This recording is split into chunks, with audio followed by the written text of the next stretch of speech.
उत्पीड़न नहीं सहेंगे, नहीं सहेंगे। सोनिया गांधी जिंदाबाद, जिंदाबाद, जिंदाबाद। नरेंद्र मोदी मुर्दाबाद, मुर्दाबाद, मुर्दाबाद। नरेंद्र मोदी होश में आओ। चलेगी मोदी, हाय हाय, हाय हाय हाय हाय। मोदी तेरी तानाशाही नहीं चलेगी, नहीं चलेगी। मोदी तेरी तानाशाही।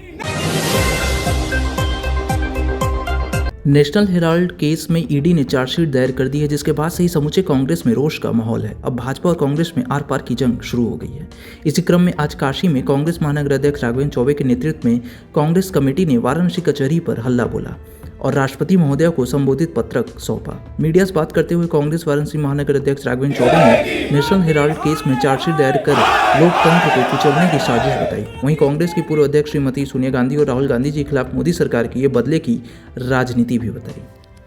शाम को जब हमारे पार्टी की समीक्षा हम सबकी नेता आदरणीय सोनिया गांधी जी, लोकसभा में विपक्ष के नेता, कांग्रेस के कार्यकर्ताओं की आन बान शान, इस देश के गरीब, कमजोर, मजलूम, महिलाओं, दलितों, शोषितों की मजबूत आवाज आदरणीय राहुल गांधी जी को जिस तरह से सरकार ने घेरने का काम किया है, फर्जी आरोप लगा करके, जिस प्रक्रिया में 1 रुपए का भी लेन देन नहीं हुआ है, वहां पे आर्थिक घोटाला दिखाने का, करने का जो सरकार हमारे नेताओं की छवि धूमिल करने का जो प्रयास किया है, और उस परिवार के लोगों की छवि धूमिल करने का प्रयास किया है जिस परिवार ने इस देश के निर्माण में अपना सर्वस्व, यहाँ तक कि अपने शरीर का एक एक बूथ बहा देने का काम किया है, त्याग करने का काम किया है, तन मन धन लगा के इस देश का निर्माण कराया है।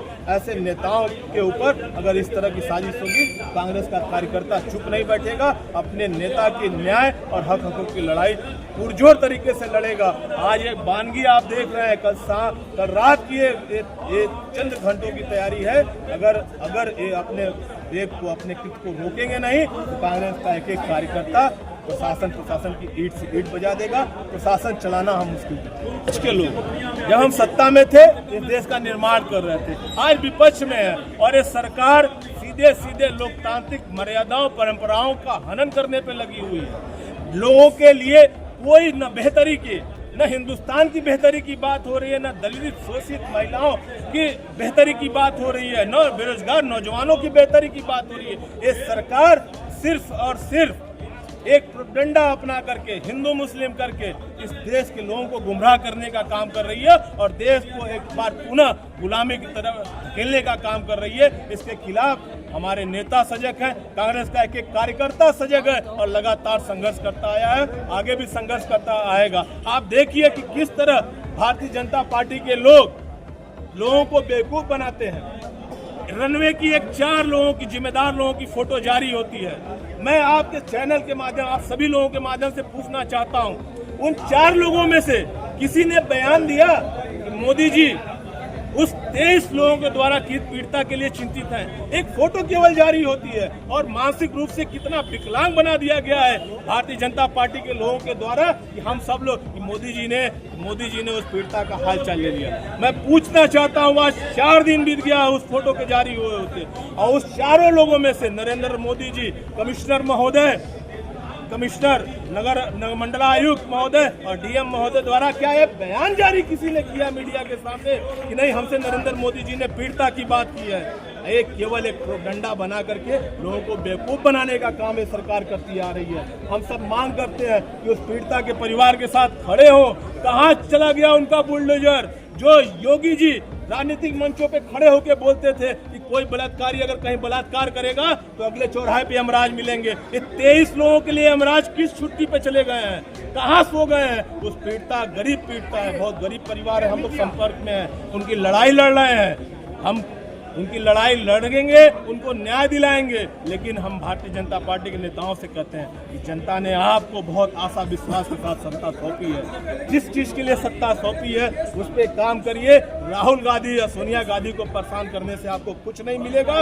आप बिहार हारेंगे, आप गुजरात हारेंगे। हमारे नेता ने डंके की चोट पे संसद में बोलने का। पूरे देश के कांग्रेस के कार्यकर्ता जिला मुख्यालयों पे अपने नेता, लोकसभा में विपक्ष, गरीब, मजलूम, कमजोर लोगों की सशक्त आवाज आदरणीय राहुल गांधी जी और हम सबकी सुरक्षा आदरणीय सोनिया गांधी जी को लेकर के जो नरेंद्र मोदी जी और अमित शाह के इशारे पे ईडी सीबीआई उनकी छवि को धूमिल करने का प्रयास करने का कृत किया है, उसके खिलाफ हम लोगों ने आज प्रदर्शन किया है और चेतावनी दे रहे हैं कि समय रहते बाबा विश्वनाथ नरेंद्र मोदी और अमित शाह जी को सद्बुद्धि दे दे कि ऐसे उस परिवार के ऊपर अगर लांछन लगाने का काम करेंगे जिस परिवार ने देश के निर्माण में अपना सर्वस्व यहाँ तक कि अपनी जान न्यौछावर कर दिया। आदरणीय राजीव गांधी जी, आदरणीय इंदिरा गांधी जी, जिन्होंने रक्त भी अपने शरीर का त्याग करने में संकोच नहीं किया देश के निर्माण करने के लिए, अगर ऐसे परिवार और ऐसे नेताओं के ऊपर अगर लांछन लगाया जाएगा तो हम कांग्रेस के कार्यकर्ता चुप नहीं बैठेंगे और जब तक अपने नेता को न्याय नहीं दिला लेंगे तब तक हम लोग संघर्ष करते रहेंगे, शासन चलाना दुश्वार कर देंगे। हम ये चेतावनी देते हैं। साजिशन वर्तमान सरकार कल सुबह जब राहुल गांधी जी ने डंके की चोट पे कहा है कि गुजरात हम हरा के दिखाएंगे और उन्होंने अपनी तैयारी शुरू कर दी और सुबह जब बिहार को लेकर के दिल्ली में एक बहुत ही सौहार्दपूर्ण माहौल में बैठक संपन्न हुई तो एक घबरा गए हैं। जो इनको अप्रत्याशित हार बिहार और गुजरात में दिख रही है, इससे हमारे नेता का मनोबल तोड़ने के लिए, कांग्रेस के कार्यकर्ताओं का मनोबल तोड़ने के जो कदम उठाया है, इससे हम डरने वाले नहीं है। राहुल जी ने कल स्पष्ट कर दिया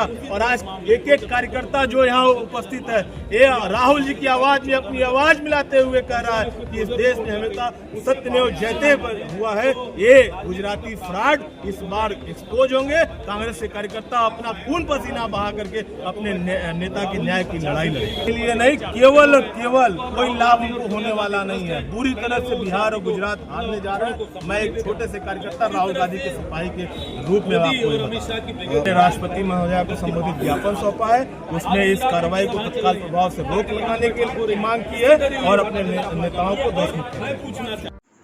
शहरी जन की आवाज नौका ही समाचार। ऐसे तमाम खबरों के लिए बने रहिए हमारे साथ।